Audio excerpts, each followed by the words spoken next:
Le vrai défi, c'est pas de monter sa vague, c'est de rester sa vague. Tu fasses du repeat, tu sais, qui consomme tes affaires à répétition à long terme, ça, c'est tough. Souvent, la vague arrive d'ailleurs. Ce qui se passe à New York, ce qui se passe en Floride, ce qui se passe ailleurs en Europe, ben, c'est souvent ce qui s'en vient tantôt ici. C'est jamais stable, la restauration, puis ça va jamais bien. Monsieur André-François Blanchette, Plaisir. enchanté. Yes. Donc, Hey, très merci content. d'être là.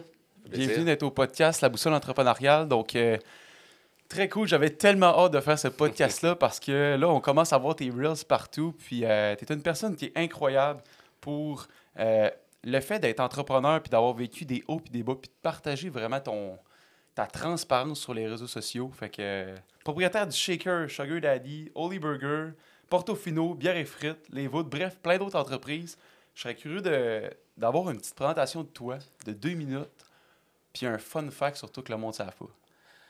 Ouais, ben André-François Blanchette, 49 ans déjà, parti en affaires à 21 ans, je me suis acheté un dépanneur, puis tout a découlé comme ça. Mais fun fact, je commencerai par fun fact. Ma première job à vie, ça a été McDo.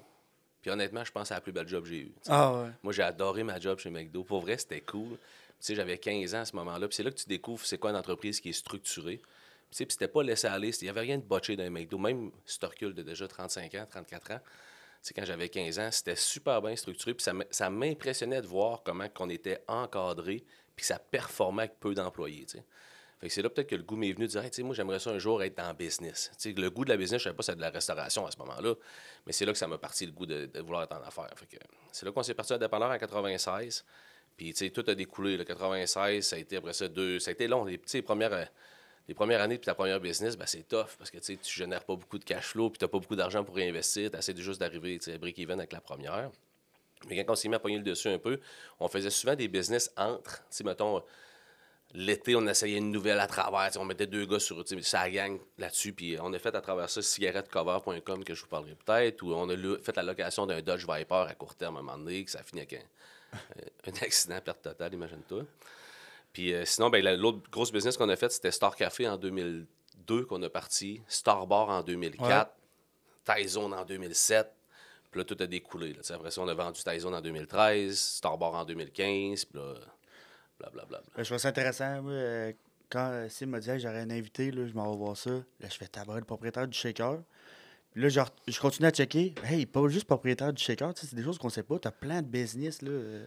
On a quelques-unes, mais principalement, je m'occupe de Shaker parce qu'on a j'ai des associés, on a comme un noyau, 4 blanchettes qui s'occupent du noyau général, puis des associés dans chacune des business qui s'occupent, que ce soit Bière et Frites, on a Jérôme Landry, qu'on a.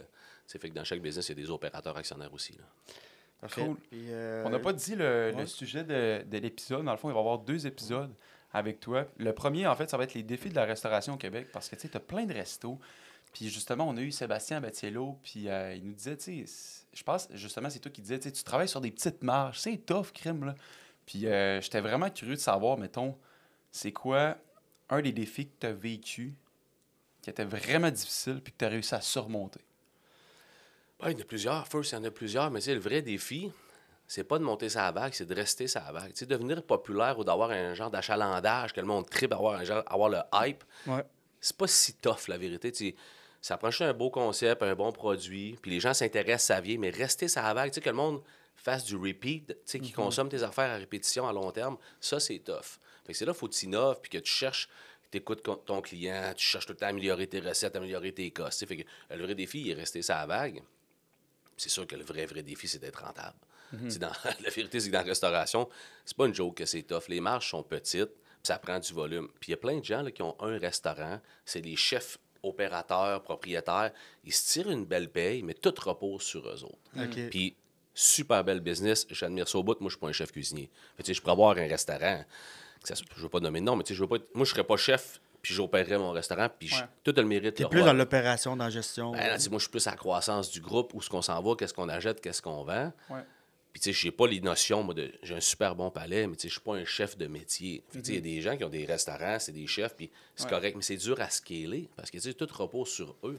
Ouais, nous autres, c'est plus d'avoir des recettes qui sont, qu'on peut répliquer à volume. Après ça, c'est d'avoir des fournisseurs qu'on peut avoir du volume. Puis, le but, c'est vraiment de pouvoir produire à volume, puis un jour faire des sous. Parce que c'est tough. Là. Et puis comment que tu vas... Justement, tu parlais des fournisseurs, là, c'est intéressant. en restauration, je pense que la marge, c'est le plus important, comme tu viens de parler. Comment que tu penses que tu réussis à te démarquer dans ta prise de grosse marge? Ben, tu sais, je pense pas que je me démarque, la vérité. Tu sais, je pense qu'il y a plein de gens qui font bien. Puis, tu sais, tu parlais de Sébastien tantôt, le groupe Salvatore.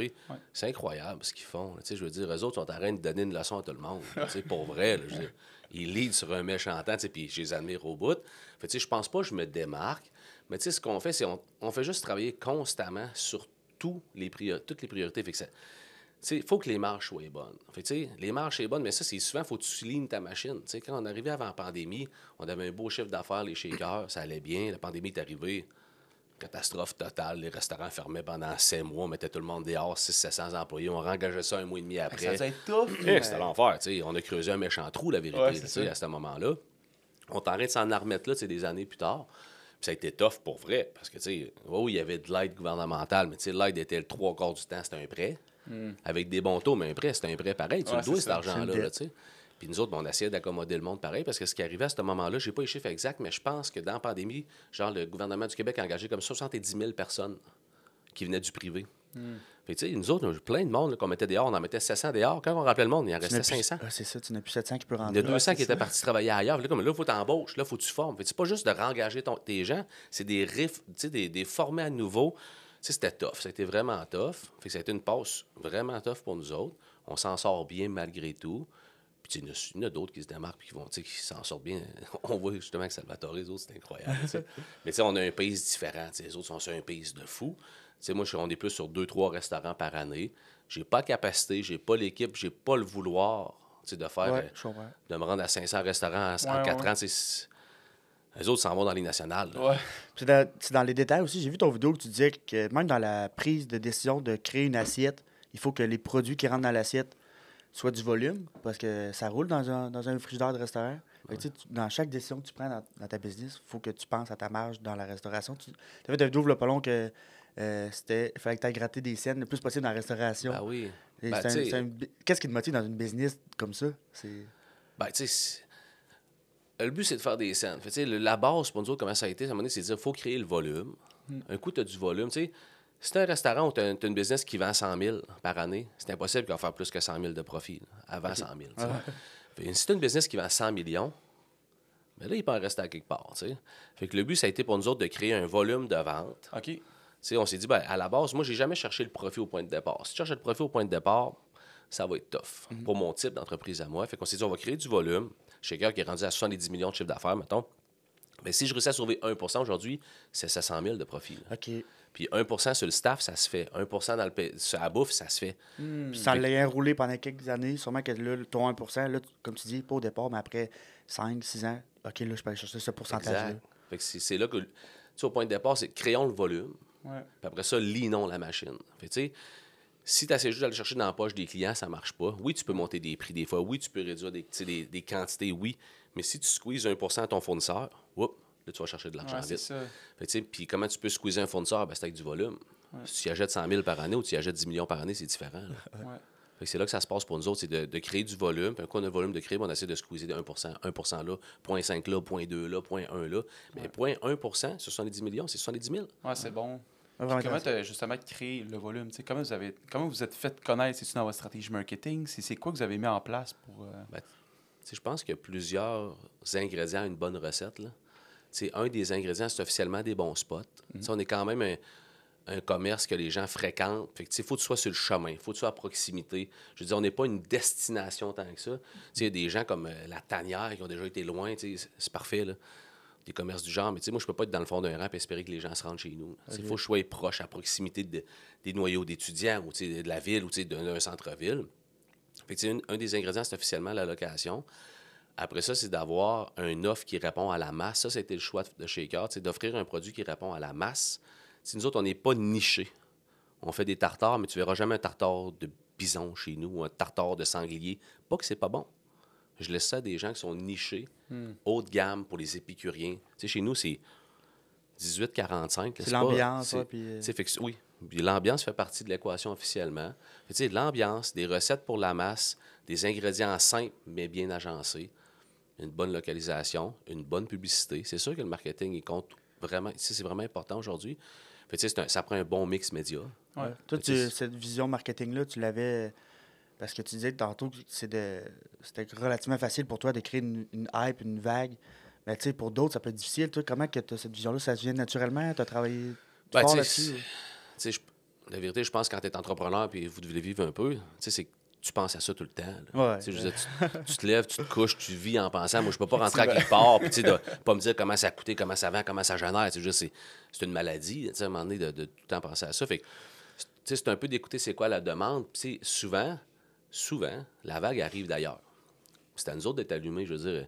Ce qui se passe à New York, ce qui se passe en Floride, ce qui se passe ailleurs en Europe, ben, c'est souvent ce qui s'en vient tantôt ici. Fait que, tu sais, les tartares, là, sont arrivés à Québec, là, parce que c'est pas quelqu'un de Québec qui a inventé les tartares. Ouais, À un moment donné, il faut être réaliste. C'était inventé avant, là, tu sais. Puis des cocktails aussi, là, ça n'a pas été inventé à Québec, là, tu sais. Fait que les gens s'inspirent d'ailleurs.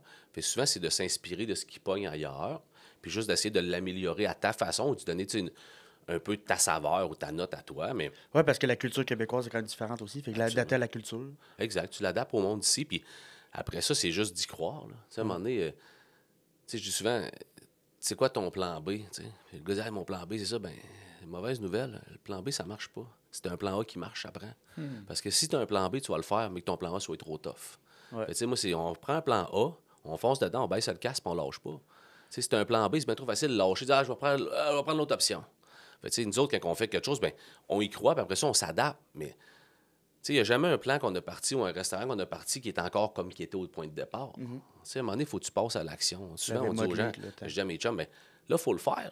Oui, mais tu sais, d'un coup, c'est pas parfait, c'est pas grave. On le fait, puis on va s'adapter. C'est ça, des A/B tests. Tu sais, t'as pas le choix. Il faut que tu t'adaptes parce que peu importe ce que tu penses en théorie, il y a une bonne chance qu'en pratique, ça ressemble. Mais c'est loin d'être sûr que ça va être pareil. Tu sais. C'est intéressant. Puis moi, j'avais un affaire que je trouvais tellement cool du shaker. C'est, je trouve, le branding, mettons, de toutes vos boissons. Je trouve que c'est tellement bien fait. Là. C'est rare que j'ai jamais vu des visuels qui donnent autant le goût d'être genre consommé. Ça n'a pas de bon sens. Bref, ça, c'est chose un gars de marketing en moi qui avait comme pas le choix de te le partager aujourd'hui. Merci. Puis tu disais aussi que tu t'inspires justement de des personnes, de des entreprises. Mettons, c'est quoi ton top 3 des entreprises qui t'inspirent le plus? Puis c'est pas obligé, mettons, d'être dans le même domaine que toi. Bien, officiellement, tu sais, moi, McDo, c'est une inspiration. Depuis que j'y ai travaillé quand j'étais jeune, c'est un modèle exemplaire de marketing, de performance, d'exécution, de respect des standards. Tu sais, McDo, c'est sûr. Tellement. C'est mon top 1. Garanti. Après ça, tu sais, j'ai pas ça là vite, mais je te dirais, tu sais, top 2, tu sais, moi, Tesla, je tripe sur Tesla. Tu sais, c'est avant-gardiste, je trouve ça malade. J'aime l'individu. Tu sais, j'aime la personne qui se fout des barrières, qui se fout un peu de l'opinion publique, qui est comme, tu sais, moi... Le gars, tu vas le voir danser quand il rouvre une Giga Factory. T'es comme, t'es malade de danser avec la caméra de même, man. T'as l'air d'un fou, mais il s'en fout, tu sais. Ah ouais. Je dirais Tesla, puis après ça, mon 3, ça serait ben, une grosse inspiration qui est comme nouvelle. Mais c'est drôle d'en parler tantôt. Mais tu sais, Salvatore, ça doit être une grosse inspiration pour beaucoup de gens présentement, dont moi. Tu sais, de voir qu'une famille unie, avec toutes les difficultés qui se rapportent à ça, travaille ensemble dans le même building. Ils ont chacun un poste différent. Le paternel est encore là. Ils ont popé des restaurants pour donner une leçon monumentale à tout le monde. Ils sont rendus qu'ils vont aller se battre dans une couple d'années avec des Foodtastic puis des MTY. T'es comme, c'est malade. Ouais. Je trouve ça complètement C'est admirable. passionnant aussi de voir que... Moi, je trouve que ça vient de la ville de Québec. Là. C'est même de la Beauce, mais tu sais, je parle... Oui. Santi, t'es là pour nous partager tes expériences. Il est venu aussi...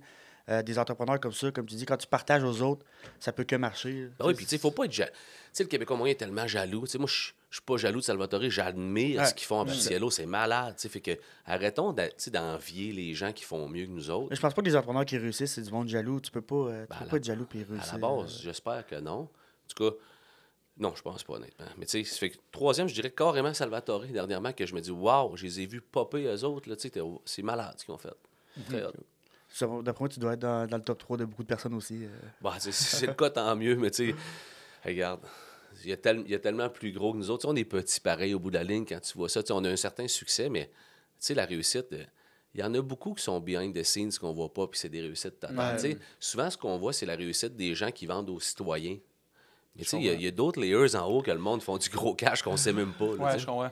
qui sont peut-être un petit peu d'entreprise un petit peu plus boring, un petit peu plus plate, moins intéressantes à être publicées. Ouais, Tu sais, mettons, tu parlais de Montmagny, le ressort la liberté à Montmagny, là. Ça te dit rien, ça, là? Ouais. Ben, ça doit vendre 150 millions de chiffre d'affaires, ça vend des springs de char, tu sais. Ouais, quand même. Mais tu sais, c'est pas valorisant, mais c'est une belle business, tu penses? Va voir la shop qu'il y a là-bas, tu sais. Fait qu'il y a plein de grosses business de gens multimillionnaires, bien plus que nous autres, que c'est des affaires que les gens voient pas parce que c'est juste un layers qu'on n'a pas accès, là, tu sais. Ouais. Imagine-toi, il y a un gars qui vend des rods d'affaires, là. Ouais. Il vend juste des rods Ben, d'affaires. c'est Moi, tu que- penses qu'il fait de l'argent, ce gars-là? Comme tu disais, on est entrepreneur, moi je pense à business tout le temps. Puis des fois, je m'arrête là-dessus, je vois des grosses compagnies, je me dis, comment que tu te rends là? Tu sais, comment qu'une usine d'aluminium à cette île, on vient de là, comment que ça part, une usine de même? Tu sais, je trouve ça tellement impressionnant. Exact. Puis, j'aimerais ça revenir sur la restauration. C'est quoi la différence pour toi entre une restauration qui est des places assises puis une restauration plus fast-food comme le Holy Burger? Où tu vois la différence là-dedans? Puis comment tu la gères? Ben, ça sert pas différemment. Ça sert des fois le même client, mais pas au même moment. Ok. Ce que je veux dire par là, c'est que, tu sais, quand c'est un service comptoir, c'est souvent que tu es pressé. Là. Je veux dire, tu peux aller manger avec ta blonde au McDo parce que. Mais t'es pas genre, hey chérie, on s'en va manger au McDo. On va s'asseoir, puis on va se parler dans le blanc des yeux. Là. Ben non, c'est comme, hey, on est à la course, on va chercher les kids, on se pogne un McDo. Mais tu sais, on a des commissions à faire. Fait que, tu sais, tout ce qu'on a comme qui est service comptoir, ben, c'est souvent des gens qui sont plus pressés. Fait que faut que ton service soit rapide. Ouais. Faut que la nourriture soit standardisée comme un restaurant assis. Ouais. Fait que c'est vraiment le but, c'est d'être rapide, tu sais, je pense, puis d'offrir un service rapide avec une bouffe qui est standard. Puis là, quand tu es dans un restaurant assis, un service classique, ben là, c'est bien plus. Là, il faut t'accompagner ton client. Là, ça va de t'as-tu été bien reçu à la porte? Le service était-tu rapide? La bouffe était-tu bonne? Fait que ça va être plus compliqué, probablement. C'est bien plus compliqué, c'est sûr, c'est plus compliqué. Tu sais, mais tu vends plus cher, mais tu as plus de frais. Ouais. Est-ce que tu as un gros volume de bâtiments aussi? Oui, mais tu sais, en général, mettons, ça coûte plus cher aller manger dans un restaurant assis que dans un restaurant fast-food. Pourquoi? Ben parce que tu as moins de services dans un fast-food. Fait que le gars, il y a un comptoir, puis il prend ta commande, il la fabrique, il t'a donne. Là, dans un shaker, ben là, il y a quelqu'un à la porte, il y a des serveuses, il y a des bars-services, il y a plus de personnel qui te sert, donc forcément, on a plus de frais. Ben, de là que tu skills tes prix un peu plus haut. Je comprends. T'as-tu un aide au début quand tu as commencé ton entreprise? Tu t'es fait mentorer par ton père ou quelqu'un qui t'a permis justement d'avoir ta croissance que tu as eue? Tu sais, bizarrement, je suis vraiment self-made là-dessus. Là. Tu sais, je suis autodidacte dans le sens que je me suis parti avec un partner dans le temps en 96, puis on n'a pas eu de mentor. Tu sais, on a vraiment juste travaillé, puis j'ai sûrement perdu beaucoup de temps à tout apprendre, la vérité. Tu sais, ça aurait été plus vite avec un mentor. Mais tu sais, ça a été plus essai-erreur qu'on a travaillé, puis ça a pris des années avant qu'on réussisse à popper vraiment que le premier marche. Puis après ça, ben, ça s'est mis à découler parce que les autres membres de notre famille, tu sais, mon frère et mes cousins sont joints. Puis là, bon, on s'est mis à vraiment plus exploser, mais on n'a pas eu de mentor, pour vrai. Là. Puis c'est sûrement une lacune. Ouais, c'est ça, c'est ça. Ouais. J'allais genre revenir, mettons, à si tu avais recommencé, mettons, au début, tu voudrais faire exactement ce que tu as fait comme résultat aujourd'hui. C'est quoi que tu aurais changé, mettons, pour avoir tes résultats plus rapidement? Ben, j'aurais. C'est sûr que ça, tu sais, l'aide d'un mentor, ça l'aide. Quelqu'un qui a passé dans ton chemin. Tu sais, quelque chose que tu fais la première fois dans ta vie, c'est vraiment tough. Quelque chose que tu répètes bizarrement, c'est vraiment facile. Fait, tu sais, c'était tout le temps des premières fois pour nous autres, fait que c'était tough. Et tu sais, tu perds du temps à apprendre, tu perds du temps à comprendre, tu perds du temps à répéter. Alors que si on avait été mentoré, ben, on aurait sûrement pris le meilleur chemin des fois en faisant des erreurs pareilles. Là. Ouais. Mais tu sais, je pense qu'on aurait sauvé quelques erreurs qui te font perdre du temps. Parce que des fois, tu sais, une erreur, c'est pas nécessairement monétaire. Tu sais, une erreur, ça peut juste être du temps, mais tu sais, du temps en affaires, là, ça vaut cher. Tu sais, c'est con, je dis n'importe quoi, mais si tu te retrouves à 40 ans que tu fais 500 000 par année, mettons, mais si tu as perdu 1 an à 20 ans, C'est exponentiel. 40, il Ouais, manque un c'est 500 ça. pareil. Je me demande quel système en place, pas des systèmes de McDo, puis quel système en place, toi, dans Shaker ou dans une autre entreprise, qui a fait la différence? Un qui a fait la plus grosse différence pour toi? Ben, c'est pas nécessairement un système. Je pense que ce qui fait la différence, c'est vraiment juste, tu sais, c'est d'écouter ton client, puis tu sais, puis de corriger le tir. Je reviens tout le temps là-dessus, corriger le tir, mais c'est jamais stable, la restauration, puis ça va jamais bien. Il y a tout le temps des choses à travailler dessus, puis tu sais, je dis souvent aux gens, tu sais, on a des commentaires Google, des fois, c'est des horreurs, là. Pas mangeable, pire restaurant de ma vie, blablabla, tu sais, puis ils n'ont pas 100% tort, parce qu'ils ont vécu une mauvaise expérience, puis c'est là qu'il faut commander, tu tasses ton émotionnel, là, dire, t'es peu, tu sais, faut pas que je sois vexé parce que c'est mon bébé que je travaille dedans, mais qu'est-ce qui est vrai là-dedans, tu sais, il y a un fond de vérité dans son commentaire, parce qu'elle l'a pas écrit juste pour me faire chier, là. Non, c'est ça. Elle l'a écrit parce qu'elle, il est arrivé quelque chose qui l'a fait chier. Ouais. Fait que c'est là qu'il faut que tu cherches, c'est quoi OK. tu sais, la petite affaire, puis souvent, ça va être, mettons, de dire, ben, finalement, le service, c'était long. Puis là, ils vont t'écrire 1h30 à avoir décocté. C'est pas vrai, c'est 35. Mais elle a vu ça 1h30, mais 35, c'est trop long. Fait que le système qu'on a mis en place, c'est vraiment en plus d'avoir une pyramide qui délègue, de dire, bon, ben on prend les décisions, puis il faut se rendre jusqu'aux serveuses. Ok. Fait que, de dire, bon, ben moi, je parle à mon directeur, qui parle à mon directeur général, qui lui parle à ses directeurs, puis meeting, formation en continu tout le temps. T'sais. Puis communication, comme tu dis. Ben, il faut. Parce que tu peux penser à quelque chose, mais tu sais qu'on est rendu avec 19 shakers, mettons, puis que, je sais pas, il y a 600-700 employés, ben plus que ça, mettons 800-900 employés, puis que tu dis, bon, ben, à cette heure, faut pas oublier de donner la carte des desserts. Je peux pas appeler 900 personnes. Non, non. Ouais, c'est ça. Puis je peux le dire à un, qui le dit à 4, qui le dit à 4, qui la redise à 9, qui la redise à 100 chaque. T'sais. Ouais. Mais c'est là qu'il faut se rendre. Puis c'est ça qui est tough. C'est juste de s'assurer que le canal de communication se rend. Fait que le système qu'on a en place, c'est vraiment juste des meetings en continu, de passer l'information puis de s'assurer. C'est une structure, souvent, je dis au monde dans mon équipe, installer une structure, ça paraît beau, mais si tu n'as pas de suivi, c'est pire que pas l'avoir installé. Fait que installe moins de structure, assure-toi. Tu sais, des fois, on va dire, OK, mettons, je sais pas, on a une information hyper pertinente, là, super importante, on a un nouveau plat au menu qui rentre lundi, mettons, tu sais. Ben, si tu fais qu'une info franchise, puis ça va dans le réseau, comment tu t'assures que tes 19 chefs le savent pour vrai? Si j'avais 4000 restaurants, ça serait bien plus tough. Mais à 19 chefs, là, prends le téléphone, appelle les 19. Parce que ça va aller plus vite des fois que juste espérer que ça se passe. Ouais, c'est ça. Tu sais? Ouais, c'est un Fait super qu'il y a bon des- il y point. a des choses en fonction de la priorité puis de l'importance que je pense que ça prend des communications directes. Fait que le système qu'on implante, c'est qu'on gère les priorités. Puis les priorités, des fois, c'est direct, il faut tes adresses. C'est pas juste, j'espère qu'ils ont lu le message. Ouais, c'est ça. Je parle souvent d'un concept un livre que j'ai lu, c'est Atomic Habits. Puis il parle d'un concept, c'est les accountability partners. Comme moi, je donne un exemple pour m'assurer que je me fais un défi de ne pas prendre d'alcool pendant 5 mois. Puis ce que je me suis mis comme défi, c'est dans le fond, c'est que moi puis mon futur coloc, on déménage, puis on se les dit toutes les deux. Fait que là, s'il y en a un de nous deux qui lâche, ben, je vais me dire, OK, dans le fond, cette personne-là, si mettons à l'arrêt, je vais me dire, OK, fait que je déménage avec un gars que ce qu'il me dit, c'est pas vrai. Fait que le fait d'être accountability partner avec justement tes chefs d'équipe, c'est ça qui est important. Si tu le dis, fais ça, qu'est-ce que tu mets en place justement pour que tu t'assures qu'à chaque fois qu'il le fasse, il le réalise? Je sais pas si c'est clair. Tu sais ce que je fais pour m'assurer qu'ils le réalisent? Ouais, mettons, tu sais, c'est. Ben, je trouve ça intéressant le fait que tu appelles justement les personnes. Je pense Ça que c'est dépend un petit du peu- cas, hein, ça dépend des cas. Mais tu sais, moi, j'ai un mot que j'utilise bien gros, puis ça ressemble au tien, mais tu sais, moi, les gens sont imputables chez nous. Si je te donne un dossier, ton X, c'est ça, je te rends imputable. Fait que ta job, c'est de le faire. Puis si ta job, c'est d'informer les chefs, mettons qu'on commande plus tel code parce qu'on a changé de saumon, puis il y en a un qui n'a pas changé de saumon, c'est pas de ma faute à moi. Ça, c'est ta job, tu es imputable de ça. Fait que il faut rendre les gens imputables. Fait que c'est un dossier que je travaille en tout temps avec mon noyau, c'est de dire, on se délègue des choses, on prend, tu sais, il y a un pige dans le lac un peu, là, ça c'est toi, ça c'est moi, ça c'est toi, ça c'est moi, là. Mais est-ce que Il y a des forces de chacun aussi. c'est ça. Ben oui, mais quand tu as décidé que ça c'était toi, là, deviens imputable. C'est ta responsabilité, puis ça peut pas être la faute de personne d'autre. Tu sais, je dis souvent même au monde, hey, responsabilise-toi, puis arrête de penser que c'est la faute des autres. C'est tout le temps de ta faute. Ça, c'est la vérité, c'est tout le temps de ta faute. Fait que, mets ça au clair, là, si quelque chose est en dessous de toi va mal, c'est de ta faute. Puis du moment que tu prends ça à cœur, tu dis c'est de ma faute, je suis imputable, mais tu t'organises pour que ça se rende jusqu'en bas. Tu sais. C'est tellement bon. J'aime Je mieux sens quelqu'un ça qui va encore. venir te voir puis dire c'est ça ma tâche, j'ai essayé ça, j'ai essayé ça, j'ai essayé ça, ça n'a pas marché. On peut s'aider. Tu sais, là, on va trouver une solution pour l'avoir, là, que ça se règle. Ben oui. Fait que c'est important d'être honnête. Là, Ben oui. Puis tu sais, l'apprentissage des gens en dessous de toi, tu sais, encore une fois, on disait tantôt, tu sais, quand tu as déjà fait quelque chose, ça paraît facile, mais quand tu l'as jamais fait, ça paraît tough. Puis tu sais, l'expression il faut apprendre à pêcher à la place de donner du poisson aux gens. Là.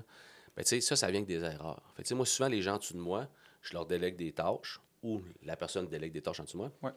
Puis ça fait partie de l'équation de dire il va arriver des erreurs qui vont coûter de l'argent, mais il faut apprendre à cette personne-là à pêcher.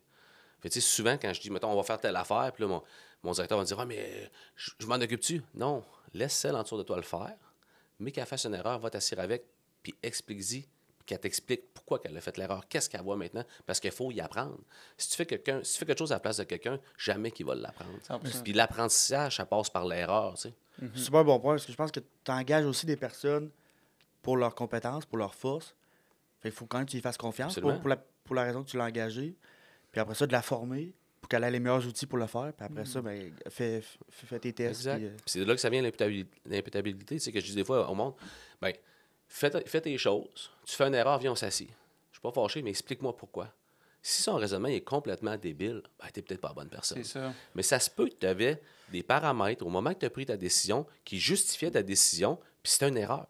Mais c'est pas grave, ça. On va le penser, puis on va le regarder ensemble, puis on va le réfléchir. Puis si pour moi, j'aurais pris la même décision, right on, c'est correct, là. Puis ça arrive souvent. Ah ouais, Tu sais, j'ai un partenaire qui me dit souvent à un moment donné, hey, tu changes de décision souvent? Oui. Vraiment. Pourquoi est-ce que je prends. Il y a juste une façon d'avancer, c'est prendre des décisions. Si tu n'en prends pas de décision, tu n'avances jamais. Mais si tu prends des décisions, c'est sûr que tu en prends des mauvaises.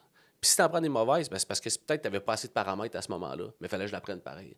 Fait que souvent, quand je prends une décision, que je change plus tard, c'est parce que les paramètres ont changé dans le temps. Puis la décision que j'ai prise n'est juste plus bonne au moment où on est rendu. Fait que tu sais, quelqu'un qui est comme hey, moi, j'ai une tête de cochon, je change pas d'idée. Porte-toi pas en affaire. Tu vas trouver ça tough.